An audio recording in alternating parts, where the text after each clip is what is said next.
Hello दोस्तों, तो चलिए आज के मार्केट को हम समझते हैं और एंट्री बनाने के रीजन को हम देखते हैं। तो सबसे पहली चीज हम बात करते हैं प्रीवियस डे की। तो प्रीवियस डे में मार्केट ने कैसे क्या काम किया है, उसके अकॉर्डिंग ट्रेड वगैरह हमने कैसे क्या प्लान किया वो चल के समझ लेते हैं। ठीक है। प्रीवियस डे में मार्केट में क्या हो रहा है कि ऑलमोस्ट हल्का फ्लैट ओपन हुआ है। फ्लैट ओपन होने के बाद मार्केट डाउन साइड आया है। पहली कैंडल के लो को निकालने के बाद मार्केट ने कंटिन्यू अपसाइड का मोमेंटम किया है। ठीक है। उसके साथ साथ मार्केट क्या कर रहा है कि मार्केट कुछ टाइम होल्ड करने के लिए उसके बाद में 23,300 के साइकोलॉजिकल नंबर के नीचे होल्ड किया। मार्केट डाउन साइड आया, फिर अपसाइड की ओर में निकला हुआ है। ठीक है। तो चलिए आज की हमने ट्रेड वगैरह बनाने का लॉजिक क्यों कैसे क्या अप्लाई किया वो चल के समझ लेते हैं। तो सबसे पहली चीज हम बैकवर्ड का चार्ट को देखते हैं। तो प्रीवियस में क्या हो रहा है कि मार्केट कहीं इस लेवल के आसपास में शार्प डाउन साइड का मोमेंटम हुआ है। ठीक है। यानी कंटिन्यू डाउन साइड का मोमेंटम हुआ है, तो जाहिर सी बात है कि मार्केट उस लेवल के आसपास में ओपन होता है या फिर उसके लेवल के आसपास में होल्ड करता है, तो जाहिर सी बात है लोग सेलर्स ही एक्टिवेट होंगे। ठीक है। सेलर जब एक्टिवेट होंगे तो लोगों के सेल हमें कहाँ अपसाइड की ओर में देखने को मिल जाएंगे। ठीक है।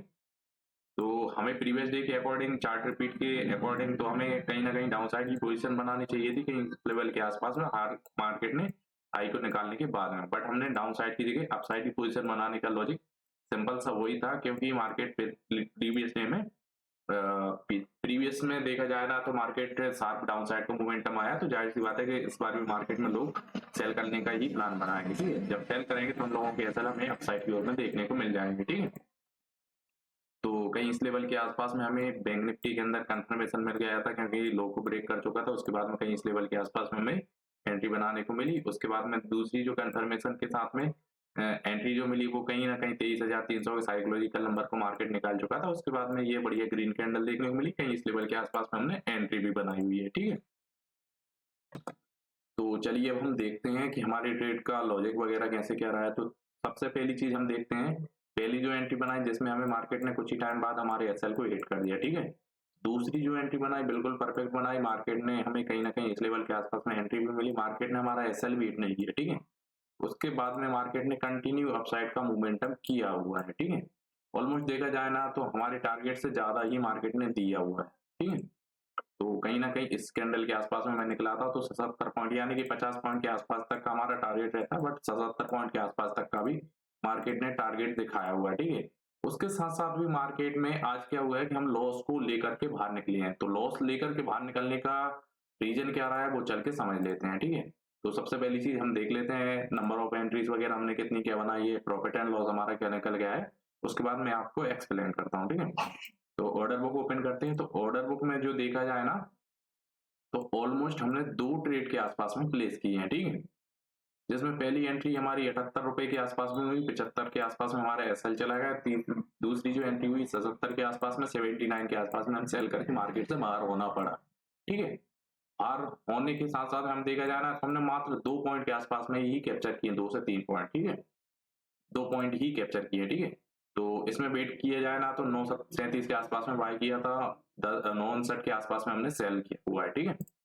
तो उसके बावजूद अब हम देख लेते हैं कि प्रॉफिट एंड लॉस निकल के क्या आया। तो प्रॉफिट एंड लॉस जो निकल के आ रहा है वो हमारा आ रहा है 94 रुपए का। ठीक है। तो आज का जो लॉस निकल के आया हमारा 94 रुपए का आया, जो कि पहली ट्रेड के अंदर ऑलमोस्ट देखा जाए ना 250 रुपए के आसपास में हमारा एसएल था। ठीक है।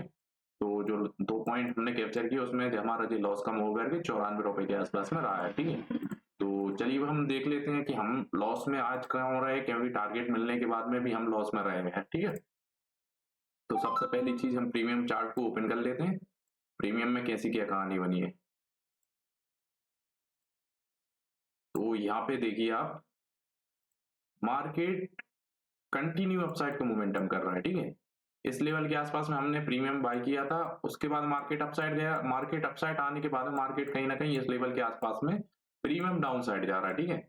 तो कहीं ना कहीं कल देखा जाए ना तो बजट डे है, इस वजह से भी हो सकता है प्रीमियम हाई होने की वजह से मार्केट डाउन साइड जा रहा है, बट इतना भी नहीं जाना चाहिए, क्योंकि मार्केट ऑलमोस्ट देखा जाए ना तो मार्केट अप साइड जा रहा है और कॉल का प्रीमियम डाउन साइड जा रहा है। देखिए यहाँ पे मार्केट डाउन साइड जा रहा है, मतलब आई मीन कॉल का प्रीमियम डाउन साइड जा रहा है और मार्केट अप साइड की ओर में मूव कर रहा है। ठीक है। तो जाहिर सी बात है कि टारगेट मिलने के बाद में भी हमें एसएल को लेकर के निकलना पड़ा है। ठीक है। ऑलमोस्ट कहीं ना कहीं इस लेवल के आसपास हम मार्केट से बाहर हो गए, 2 पॉइंट के आसपास में टारगेट हमारा सिंपल सा था, क्योंकि हम दूर की स्ट्राइक प्राइस को बाय किया था। तो डेल्टा के अकॉर्डिंग हमें लगभग 10 पॉइंट के आसपास में चाहिए थे, 50 पॉइंट थे, ठीक है, जो कि मार्केट ने नहीं दी है, ठीक है।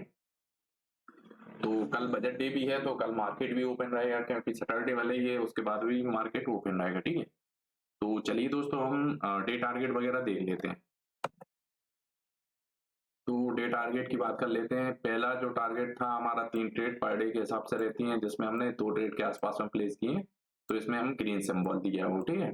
एसएल की बात की जाए ना, तो प्रॉपर्ली जो हमारा एसएल बन रहा था वो हमने प्रॉपर्ली फॉलो किया है, इस वजह से एसएल से भी हम मार्केट में पार हुए, ठीक है। तो टारगेट की बात करते हैं, तो टारगेट ऑलमोस्ट देखा जाए ना, तो टारगेट से ज्यादा ही हमने कहीं इस लेवल के आसपास में सेल किया हुआ है, ठीक है। तो टारगेट से ज्यादा ही बुक किया है, बट प्रीमियम मूव नहीं कर रहे थे, इस वजह से मार्केट में कहीं इस लेवल के आसपास में मार्केट से बाहर होना पड़ा, ठीक है। उसके बाद में डायरेक्शन की बात की जाना है, तो डायरेक्शन हमारा बिल्कुल परफेक्ट है, क्योंकि मार्केट को अपसाइड जाना चाहिए था हमारे अनुसार, और गया भी है, ठीक है। नो ट्रेड आफ्टर 10 AM, हमने जैसे ही मार्केट से बाहर हुए मोबाइल उठा करके लाए, तो किल स्विच को हमने डायरेक्टली ऑन कर दिया था, ठीक है। तो उसके बाद हमने कोई ट्रेड नहीं बनाई, ठीक है। रॉन्ग एंट्री की बात की जाना, तो रॉन्ग एंट्री हमने कोई नहीं बनाई, क्योंकि ये भी हमने कंफर्मेशन के साथ साथ बनाई थी, ये बैंक निफ्टी के कंफर्मेशन के साथ बनाई थी, और ये वाली निफ्टी के कंफर्मेशन के साथ बनाई थी। यानी कि ट्रेड वगैरह तो देखी जाना तो हमारी चली हुई है, बट प्रीमियम मूवमेंट नहीं हुआ था, कोई दिक्कत वाली बात नहीं है, ठीक है। हो सकता है कल भी ऐसे ही कंडीशन बने, क्योंकि कल बजट डे है, तो ऐसी ही कंडीशन कल भी बन सकती है। तो चलिए दोस्तों, आज के मार्केट को यहीं पर क्लोज करते हैं। Thank you so much.